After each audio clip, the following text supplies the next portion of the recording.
নমস্কার বন্ধুরা, দীপাস কিচেনে আপনাদের সবাইকে স্বাগত। আজকে আমি চুনো মাছের ঝাল করব। মোরলা মাছ আমি ধুয়ে নুন হলুদ মাখিয়ে নিয়েছি।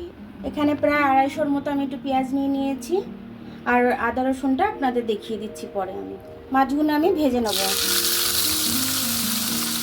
দেখুন বন্ধুরা, আমি এরকম অল্প অল্প মাছ দিয়ে মাছগুলো সব কটা ভেজে নিয়েছি। মাছটা তুলে নেবো এবার আমি। হয়ে গেছে মাছটা আমার সব মাছগুলো ভাজা হয়ে গেছে। আমি এবার পেঁয়াজটা ভেজে নেব। পেঁয়াজটা দিয়ে দিলাম ভাজবানে। অল্প একটু নুন দিয়ে দিলাম পেঁয়াজটা ভাজার জন্য, পেঁয়াজটা যাতে তাড়াতাড়ি নরমটা হয়ে যায়। আদা নিয়ে নিয়েছি এতটা, রসুন একটু বেশি করে নিয়ে নিয়েছি, কাঁচা লঙ্কা নিয়ে নিয়েছি ঝালের জন্য। এটা আমি মিক্সিতে পেস্ট করে নেব। আমি বেটে রেখেছিলাম, এটা দিয়ে দিলাম। একটু হলুদ দিয়ে দিলাম। এটাকে আমি ভালো করে কষে নেব। যতক্ষণ না মশলার গন্ধটা চলে যায় ততক্ষণ অবধি আমি মশলাটা কষে নেব।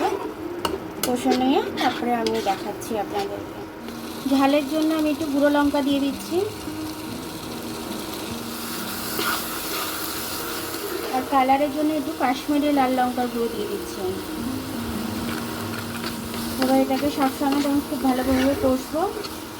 এই মাছটা আমি দেখেছি অনেকে শুধু পেঁয়াজ দিয়ে আলু দিয়ে ভাপিয়ে নেয়, কিন্তু ওরকম আমরা খেতে পারি না। ওই জন্য মাছটা আমি ভালো করে ভেজে তারপরে এরকমভাবে ঝালটা করে আমরা খাই। তারপরে একটু চাট মশলা দিয়ে দিচ্ছি আমি এটার মধ্যে, যেহেতু এটার মধ্যে একটু টক আছে। চাট মশলাটা দিলে খেতে ভালো লাগবে। মশলাটা আমার কষা হয়ে গেছে, এবার আমি এটাতে জল দিয়ে দেবো।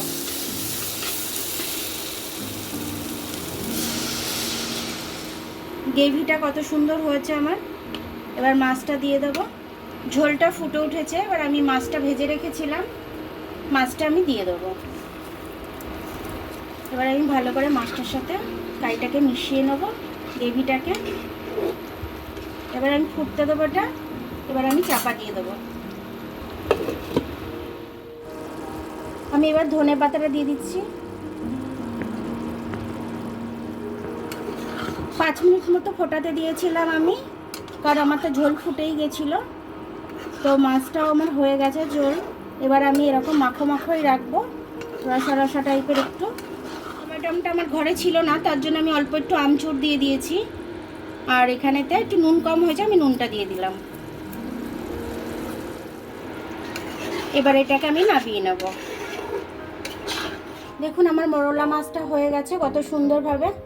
প্রায় 15 মিনিট লেগেছে আমার এই মাছটা হতে। 15 মিনিটের মধ্যে বেশ সুন্দর করে টক টক ঝাল ঝাল মাছটা হয়ে গেছে।